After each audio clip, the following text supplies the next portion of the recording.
Cet épisode des Midis Horrifiques est une présentation de la brasserie Anorak Brew Pub. Située à Morin Heights, la brasserie Anorak Brew Pub est la place idéale pour prendre une excellente bière entre geeks et surtout bien manger. Maintenant, place à l'épisode.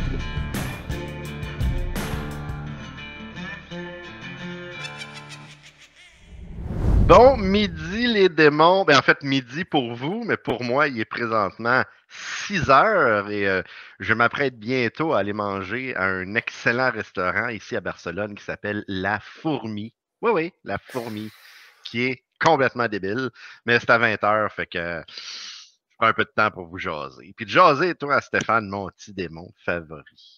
Eh oui, comment ça va, Steve? Monsieur Jet Set qui prend le temps là, dans son horaire de superstar pour venir parler au petit peuple ici au Québec. Mais là, remarque que je suis sûr qu'il fait beau à Barcelone, mais il commence à faire tranquillement moins laid au Québec. Fait qu'on n'est pas si jaloux que ça quand même. Bon, à Barcelone, il fait 13 degrés environ. Donc, c'est pas si pire que ça. Il fait chaud. On se réveille le matin, on est à 4 degrés, mais après, ça va à 13, ça met de l'allure. Mais tu vois, quand tu voyages, tu as un maximum de poids que tu peux amener dans l'avion. Moi, je me suis quand même permis d'amener mon chandail de Sur la route de l'horreur parce que je suis un professionnel. Mais j'espère, man, faut que tu représentes ton brand, même à l'international, Steve, tu fais bien. Yes. Puis on s'est promené aussi depuis qu'on est ici là, pour chercher certains petits trucs d'horreur. Fait qu'on va vous montrer ça bientôt. On va faire des petites vidéos, là, puis ça va aller sur Face de Book. Très cool. Puis, il y a une chose, par contre, il faut que je t'avoue que je suis jaloux de Barcelone, c'est que tu m'as dit que tu avais des bières à 75 cents. C'est comme 50 €, 55 €. Fait que ça revient à peu près à 75 cents la bière. J'en ai plein dans le frigidaire. Mais mon coup de cœur, c'est ça ici. J'ai découvert Liquor 43. C'est complètement incroyable. Je suis en train d'en boire présentement. Ça doit être 43 % d'alcool en plus. Ah, je sais pas, non, c'est 45. Ah, juste ça? Ouais, on n'a pas la même. T'es déjà pas super cohérent à jeun, là, ça risque de pas être beau tantôt. C'est 31, je sais pas pourquoi ils appellent ça une liqueur 43. Faudrait aller lire sur le sujet. Mais bon, aujourd'hui, on est le 17 janvier. Non. On est le 17 février. Regarde, je commence déjà à déparler. Mais bon. Ouais. Hein? Fait que j'ai un ami ici, Lucas, qui m'a amené un beau cadeau que je vais vous montrer tantôt, qui est en train de prendre mon verre d'alcool. Mais bon, allons à Daniel. On va-tu à Daniel tout de suite? Savoir qu'est-ce qui passe, on n'est pas obligé. On n'est pas obligé, mais si ça te tente, on peut y aller. On va voir s'il a écouté l'épisode de la semaine passée. Salut tribu d'horreur et bienvenue à Aujourd'hui dans le monde de l'horreur. Aujourd'hui, en ce 17 février, il y a un total de 15 films qui sont sortis, dont voici les highlights parmi ceux-ci. Tout d'abord, en 1933, on a Mystery of the Wax Museum. C'est l'original House of Wax avec Lionel Atwill qui a été dans plusieurs films de monstres de la Universal et Fay Wray qui était dans King Kong. Ensuite, on fait un méchant saut dans le temps puis on s'en va en 1990 pour I Bought a Vampire Motorcycle. C'est la première fois que j'entends parler de ce film-là, puis wow que je veux le voir. Ça ressemble à Christine, sauf qu'au lieu d'être une voiture qui est possédée, ben c'est une moto. Sérieusement, regardez la bande-annonce sur YouTube, ça vaut la peine. Ensuite, en 2009, on a Feast 3, The Happy Finish. C'est le dernier de la trilogie Feast et le seul que j'ai toujours pas vu. Le premier est vraiment excellent, c'est le film qui a gagné à l'émission Project Greenlight de Ben Affleck et Matt Damon. C'est réalisé par John Gulager, fils de Clu Gulager, qu'on a pu voir dans Nightmare on Elm Street 2. Ensuite, en 2012, on a ATM, qui est un film où un groupe de personnes sont poignées dans un ATM à cause qu'il y a un tueur qui rôde autour. J'ai entendu beaucoup de bons commentaires à propos de celui-là, donc je me suis dit que je devais le mentionner. Ensuite, on s'en va en 2021 pour Grizzly 2 Revenge. C'est la suite du film Grizzly sorti dans les années 70. Celui-là a été filmé en 1983, mais il y a eu énormément de problèmes de production, jusqu'à même manquer de fonds, puis il n'a jamais été terminé. Il a finalement été en 2020, puis il est sorti en 2021. Le pire, c'est que c'est même pas bon. C'est juste connu parce qu'il y a une apparition de Charlie Sheen, George Clooney et Laura Dern. Et parce que ça a pris proche de 40 ans à sortir. C'est donc tout pour aujourd'hui. Merci les tripeux, à la prochaine et back to you Steve! Puis l'autre là, bye! L'autre? Tabarnak, man. Vous ne me payez pas assez pour faire ces gigs-là. Là, je me fais humilier sur caméra en plus. Ah, mon Dieu. Qu'est-ce qui est drôle avec le poster de Grizzly 2, c'est qu'il n'y a même pas Charlie Sheen puis tout ce monde-là sur le poster. Il aurait pu essayer de mieux le vendre, mais bon. Ouais, probablement qu'ils ont sûrement fait la demande de ne pas apparaître sur le poster. Je peux comprendre en même temps. Il y a 2 affaires qui m'intéressent dans ce que le gars, là, comment il s'appelle? Ouais.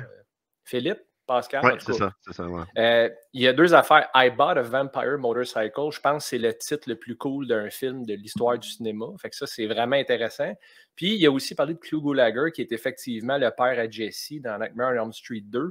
Et il joue également dans Return of the Living Dead. Puis, c'est lui qui décapite un des zombies avec un bat de baseball. Fait que moi, j'ai toujours été un gros fan de M. Gulager. Puis, il nous a quittés dernièrement, justement. Là, je pense l'année dernière. Un grand du monde de l'horreur. Night of the Living Dead. Return? Non, Night of... En tout cas, c'est très bon film. Return, ouais. Return. Très bon film, effectivement. Très longtemps, je n'ai pas regardé ce film-là, en fait. Return of the Living Dead.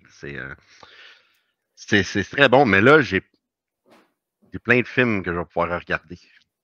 Mm-hmm. Parce que chaque fois que je viens ici à Barcelone, comme si je venais souvent, mais je ne viens pas souvent, il y a un magasin que je trouve incroyable, que je dois taper le nom là, parce que je m'en rappelle jamais. Tu veux, hein, c'est-tu décousu comme affaire? Et voilà. Ça s'appelle le El Setantanu. Setanta, S-E-T-A-N-T-A, traduction nous. Traduction. Trait d'union nous.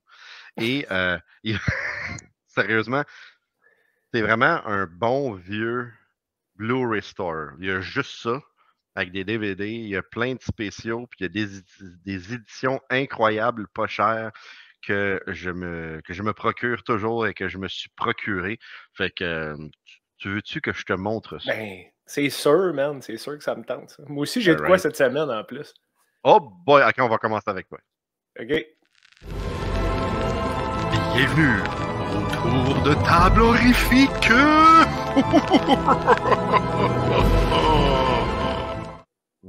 Oups.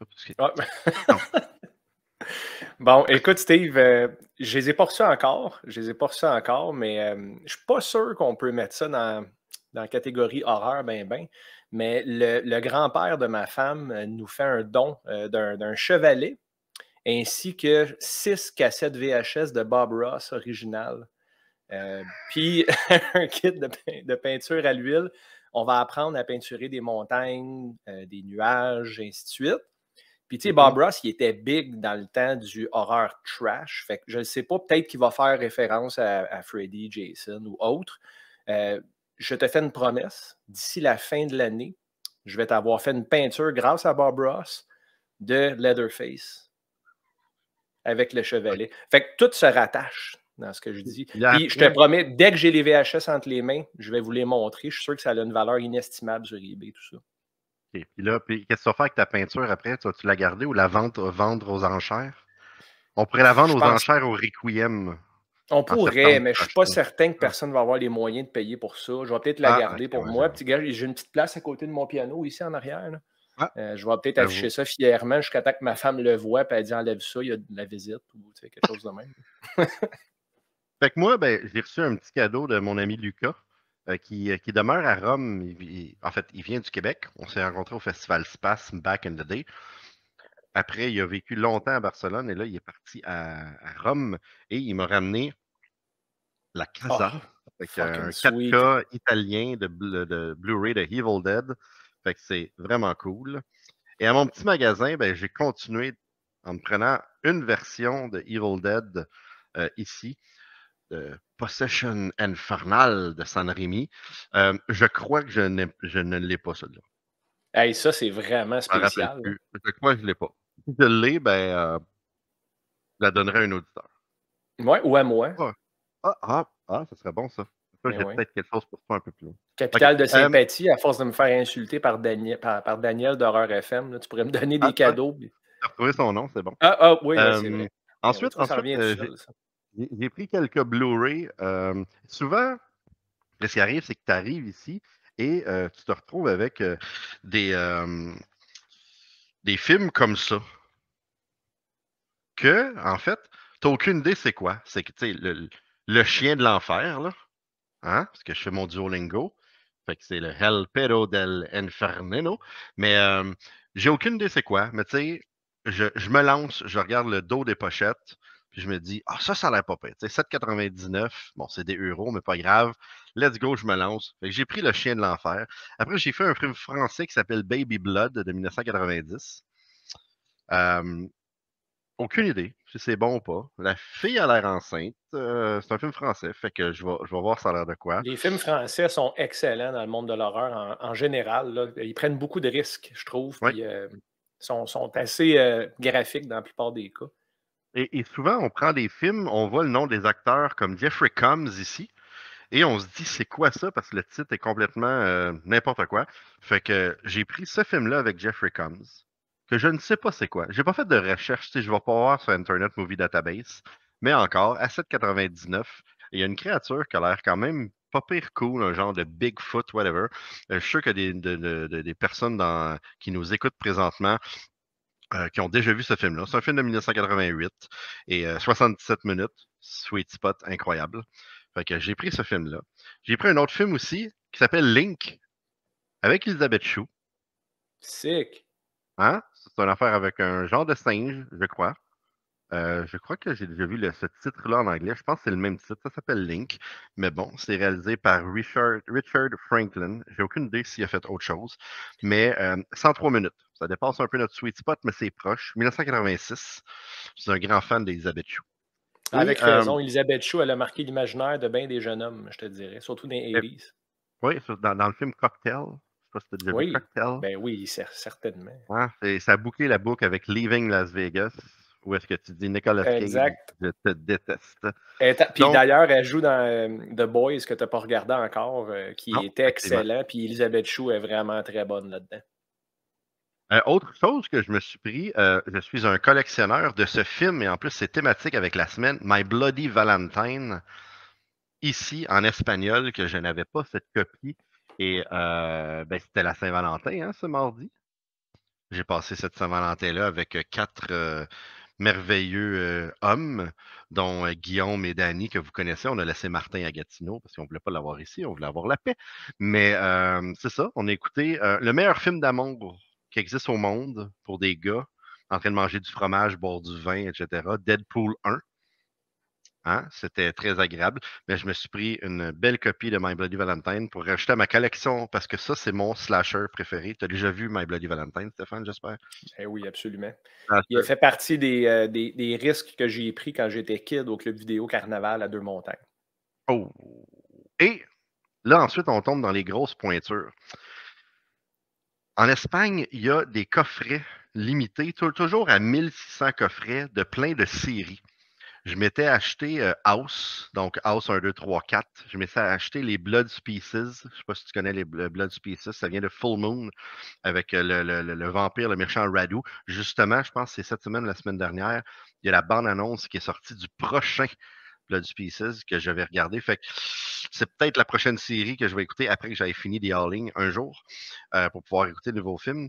J'avais aussi Children of the Corn et toutes ces éditions-là viennent avec 8 cartes de collection. C'est cool parce que tu as vraiment 8 cartes vraiment cool. Donc, je suis tombé sur 3 choses. La série It's Alive, que mon ami Simon Rother adore. Si Simon écoute le podcast, il va pouvoir me dire « Va chier, j'ai trouvé ça hyper plate, pourquoi tu as acheté ça? » Mais c'est pour le fait d'avoir cette magnifique, comme tu vois. Le box set est beau, man. Oui, c'est ça. Tu vois toutes les petites cartes à collectionner avec tout ça. C'est vraiment incroyable. Ensuite, je me suis pris les Ghoulies 1, 2, 3. Eh oui, j'espère. Hein? La même chose, la trilogie des Ghoulies. Il y en a 4, mais le 4e, c'est une compilation que j'ai chez nous. Fait que j'ai le 202e sur 1600 ici.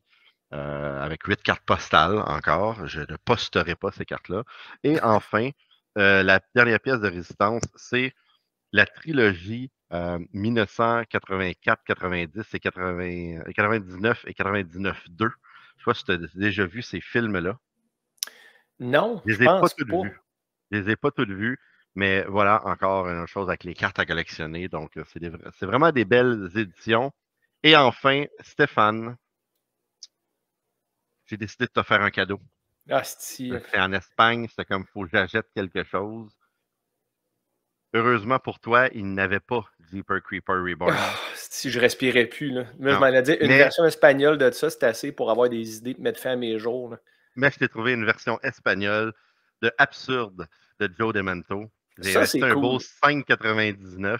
Il est juste en italien et castellano, fait qu'il n'est pas en spanish, il n'est pas en anglais, il n'est pas en français, puis il est pâle. Fait qu'il va falloir que tu t'achètes un lecteur pâle d'écouter, mais juste avoir ça dans ta collection.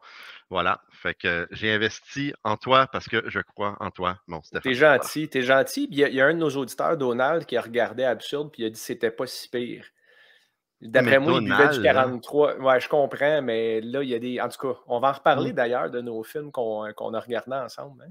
Oui, parce que tu vois, je pensais que tu m'avais dit que c'était une grosse déception que je t'ai acheté ça. Fait que je suis comme. Non, ça, je suis content. Comme un peu déçu. Comme un peu déçu, je suis pas content. T'es pas correct. Même, j'ai toujours été cool avec toi jusqu'à date. J'ai cherché pour Jeepers Creepers Reborn. Ben, c'est sûr. Il y avait les deux premiers, il n'y avait pas le troisième, ni le Reborn, malheureusement. Sinon, c'est sûr que je te pognais une version espagnole de Jeepers Creepers Reborn. En fait, je crois que je vais me lancer le défi de te collectionner Jeepers Creepers Reborn. Fait que là, c'est la version canadienne. Fait que je peux trouver la US puis d'autres versions. Surtout que je vais aller voir, m'acheter ça dans ta collection. Ben, trouve la version VHS. Si tu réussis à faire ça, là, je serais content. Puis tu sais, tu dis, tu avais peur que je sois déçu d'Absurde. J'ai un souvenir distinct de mon adolescence d'Absurde. Fait que de l'avoir emballé, tu sais, je ferai pas mal à personne en déballant ça en achetant un lecteur pâle, c'est sûr. Mais de l'avoir là, ça va me rappeler ce moment-là d'innocence dans ma jeune adolescence. Mais tu pourras pas dire que je suis toujours méchant avec toi et que je n'ai rien fait de bon. Pas toujours. Pas toujours, mais souvent. Tu es souvent méchant. Mais là, je vais te décevoir, par exemple. Ah. Mes attentes sont basses. Fait que ouais, c'est ça. Je vais te décevoir parce que on est rendu au Regarde-moi ça. Yes! J'ai hâte en salle que tu me parles de ça, même. Ça fait un bout, là. Puis, justement, tu sais, je suis sur le jet lag, j'étais dans l'avion. Ton film, là, il ne se télécharge pas sur Shudder. Ici, ma connexion Shudder ne marche pas parce que je suis en Espagne. Je n'ai pas pu regarder le film que tu m'as demandé. Cependant, t'es nice. Dans l'avion, j'ai quand même écouté d'autres choses, fait que je vais t'en parler quand même. Hey toi, regarde-moi ça.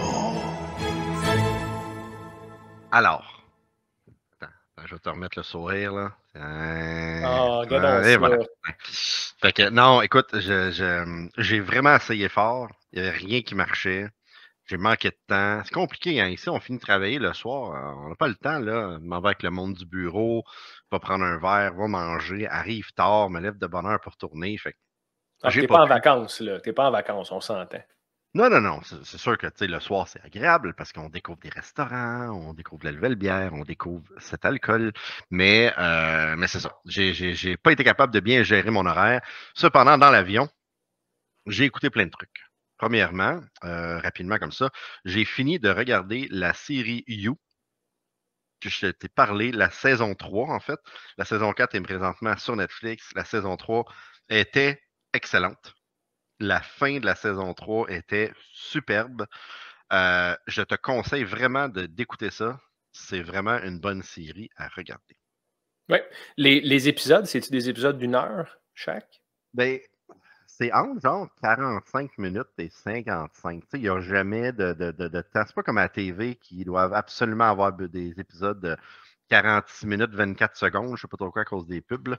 Netflix, comme un peu Stranger Things, ils jouent à gauche puis à droite. Là, fait que ça leur dérange pas que tu aies 3 frames ou 4 secondes de plus dans ton émission. Fait que c'est environ 50 minutes, je dirais. OK, cool. Fait que ça s'écoute bien en s'entraînant. Mais là, il y a un autre film que je veux te parler. Parce que là, je vais te parler d'un. En fait, je vais commencer par te parler d'un ancien voyage que j'ai fait quand j'avais été à Paris. J'étais dans l'avion et je cherchais quel film regarder et j'ai écouté A Quiet Place. Le premier. Là, imagine. Tu voyages de nuit, tu es dans l'avion, tout le monde dort, il fait noir, tu as tes écouteurs, c'est le silence total, c'est un petit room tone d'avion et tu écoutes A Quiet Place. J'avais eu la chienne, mon homme, là. ça avait pas de maudit sens. Et là, ben, il y avait A Quiet Place 2. Fait que je me suis dit, bon, je l'ai en Blu-ray chez nous, je l'avais toujours pas regardé. Pourquoi pas écouter A Quiet Place 2? Est-ce que tu as vu A Quiet Place 2? Pas vu le 2, j'ai vu le 1, j'ai trouvé ça très efficace. Très, très bon setting. J'ai trouvé John Krasinski excellent là-dedans, d'ailleurs. Il est très, très bon. Et il est très, très bon aussi dans le deuxième, parce qu'on le voit dans le deuxième. Je ne sais pas si tu te rappelles, tu as déjà vu la bande-annonce du deuxième, mais en fait, le film commence avant, comme le jour 1 de l'invasion des bébites, puis on ne sait pas trop c'est quoi. Et c'est lui qui est là avec sa femme et tout. Donc, on le voit, il est toujours aussi excellent dans le film. Et fait que j'ai écouté le deuxième film dans les mêmes conditions que le premier, ce qui était optimal. C'est hot. J'ai sursauté vraiment plusieurs fois, là, comme à en donner un coup de coude à mon partner de droite qui était Guillaume durant qu'il dormait. Non, c'est vrai, Guillaume, il ne dort pas durant qu'il regardait aussi des choses. Je dirais que, disons que j'avais mis. Écoute, le premier film, je donne un solide 4.5 pour moi. Oh shit, presque un film parfait. Ah ouais, moi j'avais adoré ça. Il y avait un peu d'affaires ridicules, genre un clou qui sort d'une planche en plein milieu. Tu dis qui a cloué un clou pour qu'il se rentre le pied. Mais outre ça, l'ambiance sonore est incroyable. J'y aurais donné un 4.5 si on avait été à Regard, on avait parlé de ça. Le deuxième est un peu inférieur. Il est quand même très, très, très efficace. L'histoire est quand même très bonne. Il y a quelques petits trucs dedans. J'ai fait un mais on dirait que le premier était tellement. Il est tellement venu me chercher, il était tellement efficace que c'était pas possible que le deuxième fasse la même chose, tu sais, malheureusement. Fait que, tu sais, comme à froid comme ça, j'y donnerais quand même une note d'au moins 3.5. 3.5 yeux, c'est un très bon film. Il y a du suspense, il y a des jump scares, mais qu'est-ce qui est intéressant avec les jump scares, c'est que souvent, c'est pas une musique boum qui va te faire ça parce qu'il n'y a pas beaucoup de son dans le film. Donc, c'est vraiment l'apparition des personnages puis tout. Donc, ouais, j'y donnerais un 3.5. C'est Emily Blunt, je pense son nom, est toujours aussi efficace. Les enfants sont toujours aussi bons. L'idée d'avoir la petite fille qui est sourde et muette, malgré que c'est pas le fun pour elle, mais pour le film, c'est très bon. La seule truc, c'est le truc avec le bébé, là. Je trouve ça un peu, survivre avec un bébé comme ça peut être assez difficile. Mais bon, j'ai pas grand mot à part de dire que si vous l'avez pas vu, puis que vous avez apprécié le premier, écoutez le deuxième en vous disant pas comme j'espère que c'est meilleur que le premier, juste en appréciant le moment.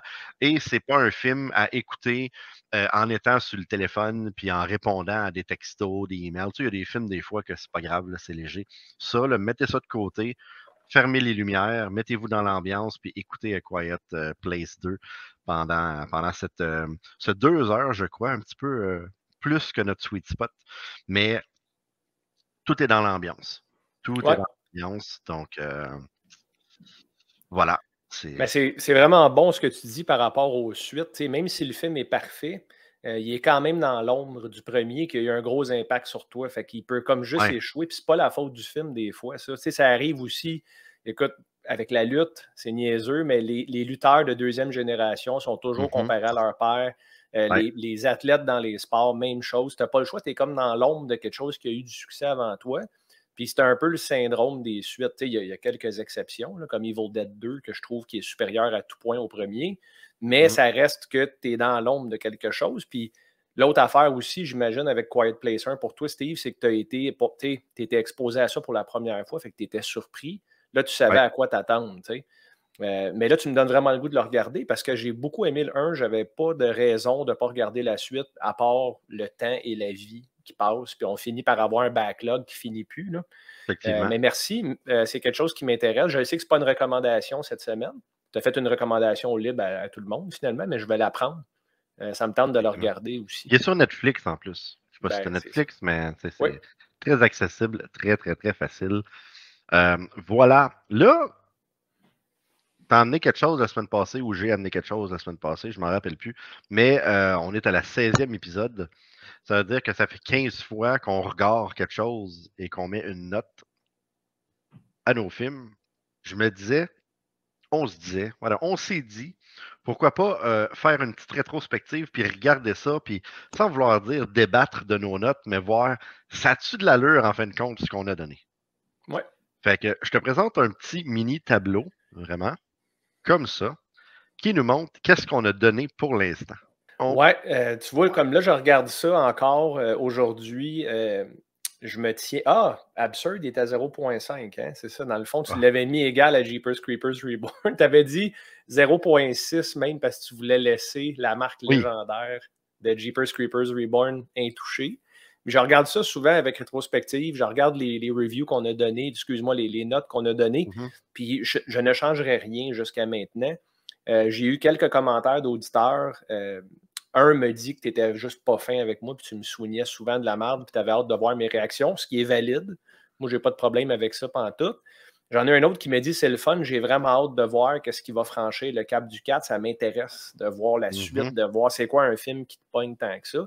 Puis j'ai aussi, pour ne pas le nommer, Martin Bruyère qui me dit je m'excuse Martin, là, mais tu dis à moi d'aller me faire checker par un médecin. Là. Il me dit que Sorority Babes and the Slimeball Bolorama, c'est très bon.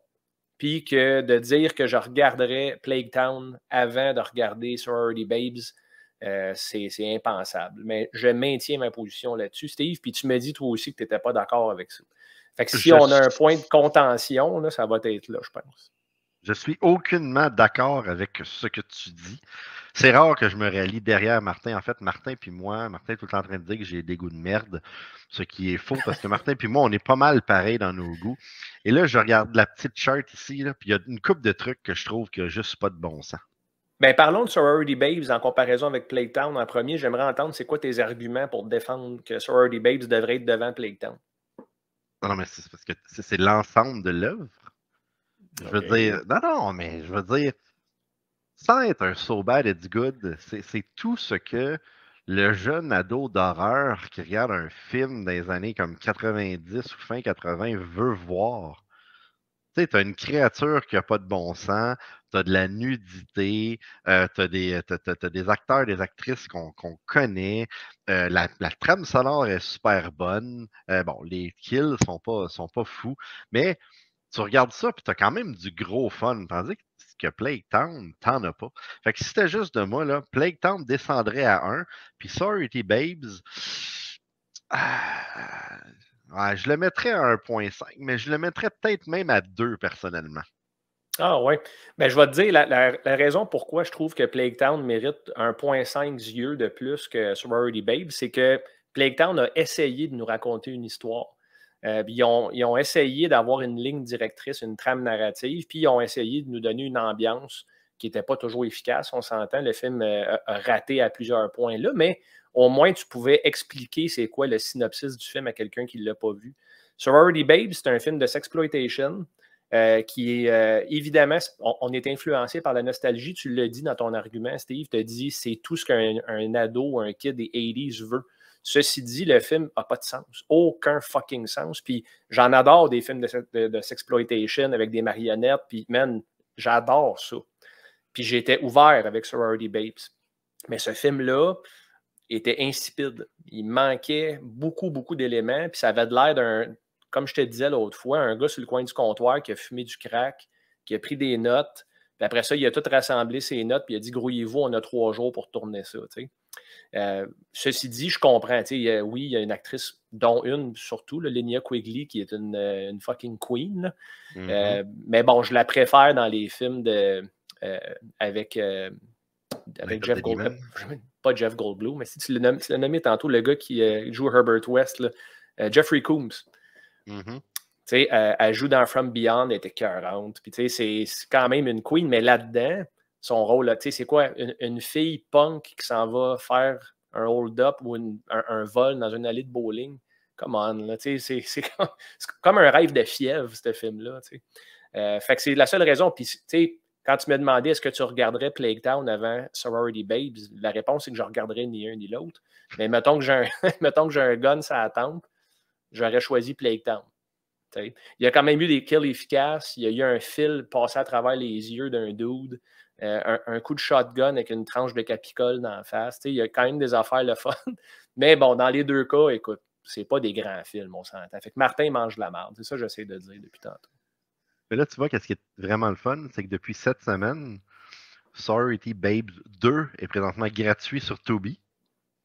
Fait que j'ai le goût de le voir, man. On va pouvoir écouter le deuxième. Je pense qu'il dure comme 1h01. C'est réalisé par Bring Steven, qui est un autre Queen. Ben oui, qui joue dans le film. En fait. Ben oui. Donc, c'est elle qui réalise le deuxième film. Fait que c'est à voir. Là, j'ai pas le droit de te lancer un défi parce que j'ai pas revu le mien. Là. Exact. Moi, OK, fait qu'on va remettre ça la semaine d'après. Mais bon. Fait que, ensuite, quand on regarde ça, OK, Terror Town Black Friday. Tu vois, Black Friday, j'ai parlé à une couple de personnes, puis le monde ne sont pas d'accord avec un 2. Les autres, ils ont trouvé le film très divertissant, le fun, puis tout le monde dit que ça mérite au moins un 3. Mais bon, je veux pas d'opinion un peu là-dessus. Où est-ce que mon problème vient? C'est le même principe tantôt, Steve, je te disais, ce film-là, essaye, tu sais, c'est avec Sorority Babe, c'est le même principe, il essaye trop d'affaires, puis il lande rien. Fait que je trouve ça tough, tu sais, puis Bruce Campbell est là, man. C'est sûr que tu joues avec mes sentiments, là. J'aurais pu en donner plus, mais j'ai pas trouvé ça drôle, j'ai pas trouvé ça épeurant, trop de CGI, c'est des raisons d'avoir, tu sais, c'est 40% la note, là. C'est un peu en bas d'un film moyen, parce que 5, c'est moyen, faut pas oublier, hein. Des fois, on dit 5, c'est un échec. C'est moyen. Ça veut juste dire que c'est moyen. Tu allais dire, excuse-moi, j'ai parlé par-dessus toi. En fait, j'allais juste dire qu'il y a une chose que je trouve qu'il n'y a juste pas de bon sens. C'est que je peux pas croire que Christmas, Bloody Christmas a une meilleure note que Scream. 5. Ah, certain. Ça me... Non, ça, j'ai de la misère. Je peux pas croire qu'on a mis Scream avec une meilleure note. Une moins bonne note que Christmas, Bloody Christmas. Encore là, Christmas, Bloody Christmas, un film avec pas beaucoup de budget, pas beaucoup d'effectifs, plein de bonnes idées, puis un 75% du film qui était écœurant, avec du dialogue naturel, puis quelque chose qu'on n'a pas vu souvent. T'sais, oui, on a vu, même derrière moi, on regarde, là, c'est Robocop, man, je m'en l'ai dit, on ne voit pas souvent des cyborgs tuer du monde, mais Alex Murphy, il en tue pas mal. Là, c'est pas un jeu pour enfants, ça, Steve, hein, j'espère. Robocop, non. Merci. Si tu as insulté Final la semaine passée, ça m'a fait de la peine. Fait que, tu sais, pour revenir à Scream, encore une fois, méga production, un film qui prend aucun risque, qui copie de quoi qui a déjà existé. Tandis que Christmas, Bloody Christmas, ben, ça a pris des chances, puis je trouve que c'est allé quelque part. On l'a dit les deux ensemble, Steve. C'était presque un film parfait si c'était pas de la fin dans le poste de police, qui est un peu comme pétard mouillé là, pour le reste de l'expérience, mais le dialogue était hot. L'éclairage, le setting, l'ambiance. Ce film-là, je m'en souviens, ça m'a marqué d'une certaine manière. Fait que ça aussi, je maintiens ma position, mais je comprends ce que tu dis. Je comprends que Scream a été populaire. Tu sais, même sur IMDb, si tu regardes, là, il y a des centaines de milliers de votes, puis je pense qu'il y a 6.1 sur 10, qui est très bon, là, parce que les gens sont sévères sur Internet quand même. Ouais. Mais c'est ça. Ben, sur Internet Movie Database, quand tu as un film d'horreur qui est 6 et plus, ça veut dire que c'est un bon film d'horreur. Exactement. C'est en plein ça. Donc, ben écoute, tout le reste, tu sais, j'ai pas vu de Leech, fait que je peux pas vraiment faire une opinion là-dessus. Smile, on était pas mal d'accord. The Monster Squad, quand même nostalgique et tout. C'est pas de Goonies, mais quand même, ça reste là. Fait que je pense qu'on a une bonne. C'est bien parti notre affaire, mais effectivement, quel film qui va avoir 4 et plus? C'est une très bonne question. Ben là, je ne veux pas mettre d'attente à personne pour ça, mais j'ai vraiment hâte que tu regardes The Dark and the Wicked. Si tu as eu peur ou tu as été inconfortable dans Quiet Place, Dark and the Wicked, c'est un film visuellement qui est très efficace, je trouve. Puis je ne peux pas vraiment t'en dire plus parce que je veux que tu rentres là-dedans dry. Je ne veux pas que tu vois de trailer. Je ne sais pas si tu as déjà regardé une couple de trucs, Steve. Là. Absolument rien. Rien, OK, parfait. Tu l'avais-tu finalement en copie physique chez vous? J'imagine que non. Non. OK, bon, ben super. De toute façon, là, on a accès. Là, on a trouvé une façon de le regarder ensemble.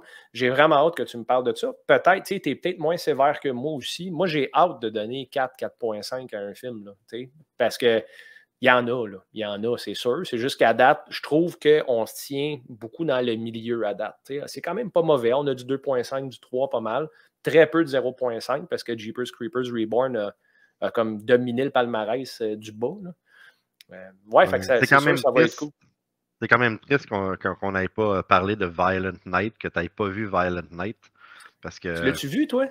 Ah, moi, Violent Night, là, je donne personnellement un genre de 4.7 sur 5. J'ai capoté sur ce film-là.